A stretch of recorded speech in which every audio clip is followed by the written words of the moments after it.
looks like I've lit the fuse of dome-arsed conservatives in Canada. Supporters of all conservatives, but in particular, lately, Pierre Poilievre. Poilievre?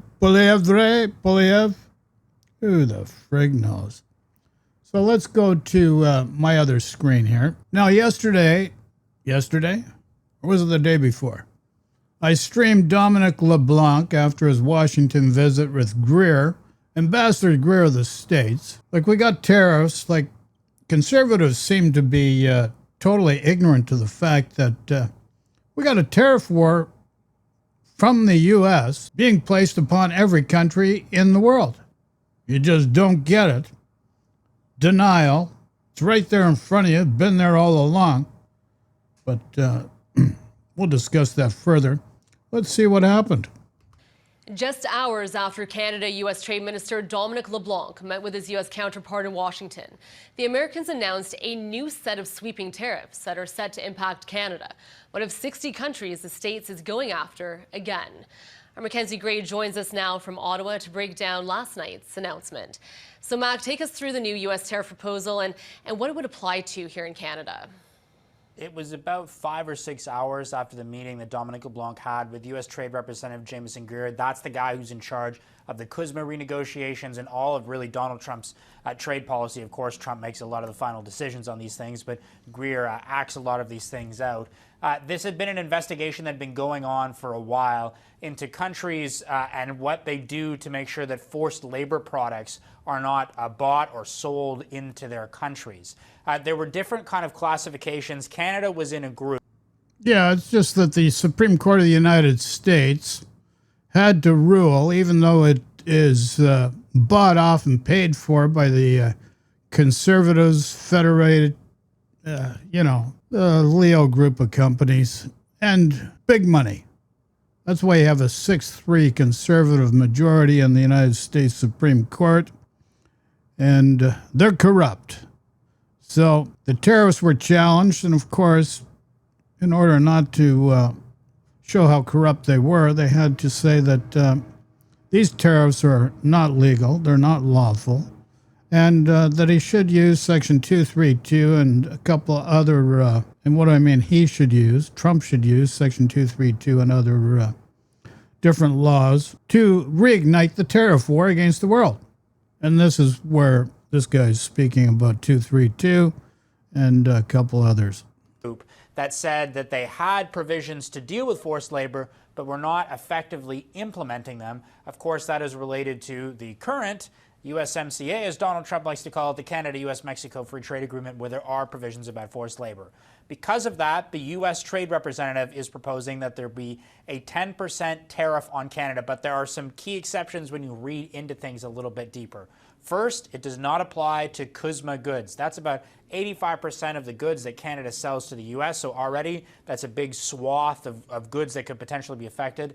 It also does not apply to tariffs that are under the 232 section. For those who are not reading the trade documents like we are here, that's mainly the tariffs associated with steel and aluminum and other metals. Those go up to 50% on some things, so an additional 10% on that would have been very punitive on top of an already difficult situation when you talk to the steel, aluminum, and other metals manufacturers. But if you talk to Pierre Poilievre and his cabal of followers, nothing's going on. It's Carney making it all up.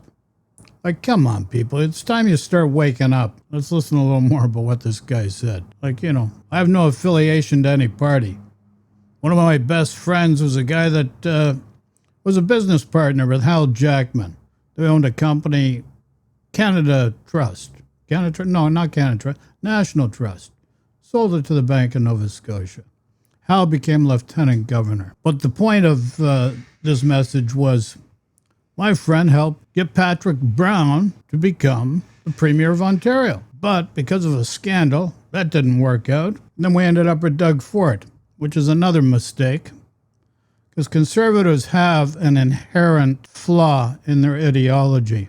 And this is what I'm going to bring to people's attention over the course of the next few events leading as we move forward, because people have to understand that. But nonetheless, so Patrick Brown did not become the leader of the Ontario Conservative Party. Meanwhile, my good friend that got him in that position has passed away. He died.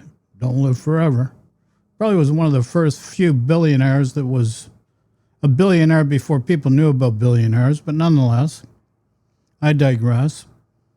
This gentleman that I'm speaking of, his schoolmate was Keith Davey. Keith Davey was the rainmaker of the Trudeau government and the formation of the Liberal governments in the past. But isn't that ironic? Keith Davey was the rainmaker for Liberals.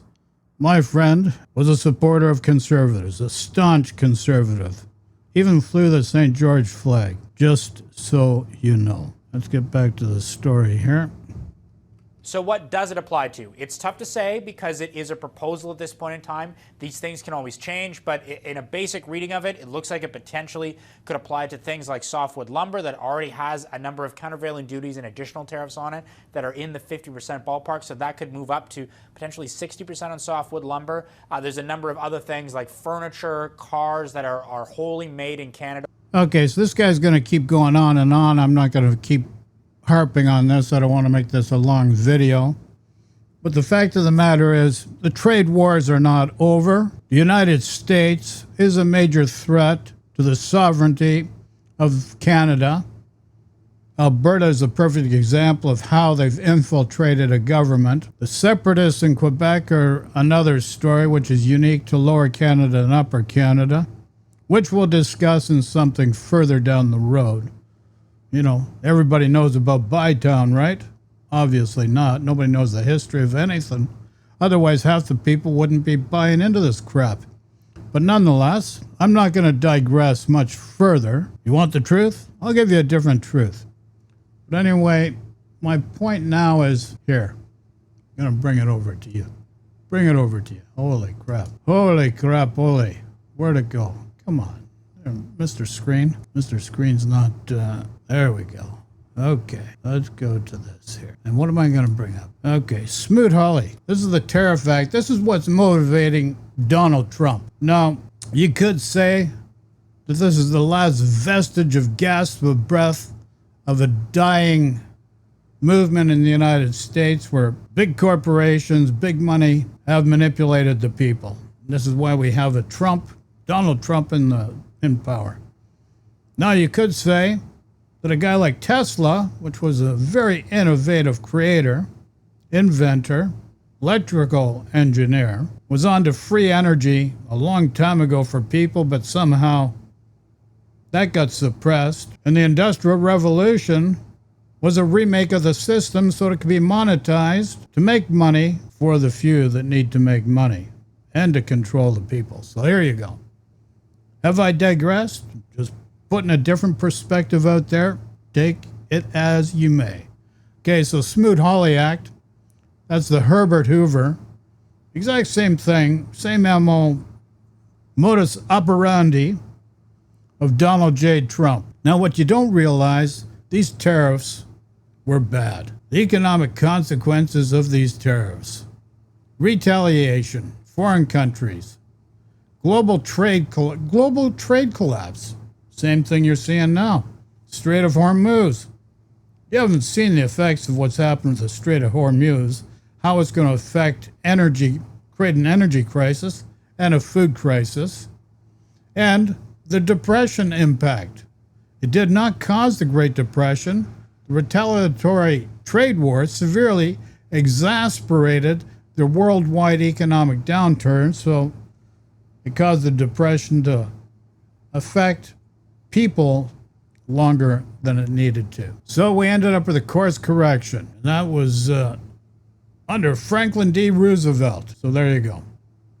That's my point. So the trade wars aren't over. Pierre Poilievre is still a problem for Canada and Canadians. The Conservative Party is still a problem for Canada and Canadians because their policies will not work for average Canadians, will not help the situation we're in. And I'll get into another explainer about that because people just don't get it. They just want to associate with the tribe. They They want to be part of a tribe, the conservative tribe. Doesn't matter if it's good or bad for you. It makes them feel good. So that's where we're at. So we can continue down this road of pain and suffering or move to a state of empathy, benevolence, harmony, and abundance. And that means Canada needs to change the framework of how we're doing things. Doesn't happen overnight. Doesn't happen in 1 year. And you're seeing it change right in front of your very own eyes, but you're in denial because you're listening to a guy like Pierre Poilievre. And that's the reality. Maybe we should change this show to not the opinion, not the Whigtory, but the reality. This is a reality check on everybody. So let go of the pain and suffering. Start by being kind to yourself. Like, no need to swear at yourself or at your family or your neighbor. Move into a state of benevolence, empathy, harmony, and abundance. Starts by being kind to yourself. And we can change things very quickly. But it requires you. Yes, I'm talking to you.